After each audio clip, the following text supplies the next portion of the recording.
অনেক সময় দেখা যায় বিশাল কোনো জাহাজ যখন ঘাটে আসছে তখন সেটার উপর থেকে কেউ একটা হালকা দড়ি ছুঁড়ে দিচ্ছে পাথরের পিলারে বা ঘাটের দিকে। অনেকেই ভাবে এটা বুঝি ইঞ্জিন বন্ধ করার সংকেত বা সফট রুটিং একটা বিষয়, কিন্তু বাস্তবতা হলো এটা একটা অত্যন্ত কৌশলগত ও নিরাপদ পদ্ধতির অংশ।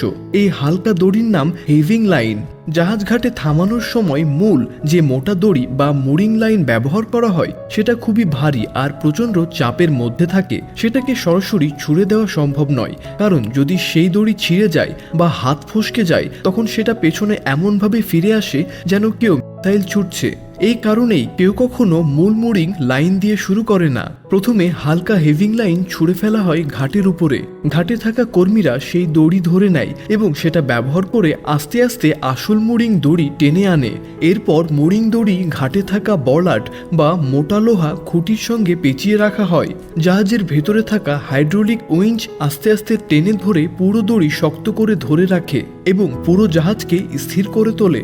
এই পুরো প্রক্রিয়াতে কোনো অংশে ভুল হলে বা কেউ নিয়ম না মেনে সরাসরি মোটা দড়ি ছুঁড়ে দিলে সেটা ভয়াবহ বিপদের কারণ হতে পারে।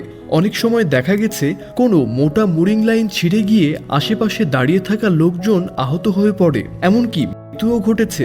এই কাজ যারা করেন তারা বিশেষভাবে প্রশিক্ষণপ্রাপ্ত হয়, কারণ শুধু দড়ি ছুঁড়ে দেওয়া নয়, সেটা সঠিকভাবে ছুটতে হয় নির্দিষ্ট দূরত্বের নির্ধারিত কোণে। আবার ঘাটে থাকা লোকদেরও দক্ষভাবে সেটা ধরতে হয় এবং দ্রুত বলারদের সঙ্গে বাঁধতে হয় যাতে জাহাজ নড়তে না পারে।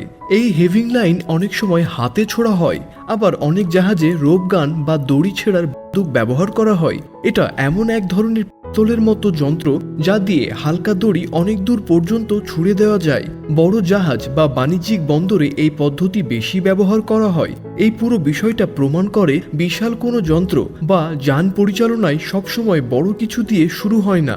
কখনো কখনো একটা ছোট হালকা দড়ি পুরো নিরাপত্তা নিয়ন্ত্রণ আর দক্ষতা নিশ্চিত করার প্রথম ধাপ হয়ে দাঁড়ায়।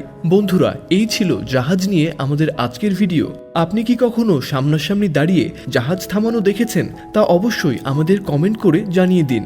ভিডিওটি ভালো লাগলে অবশ্যই লাইক এবং শেয়ার করতে ভুলবেন না।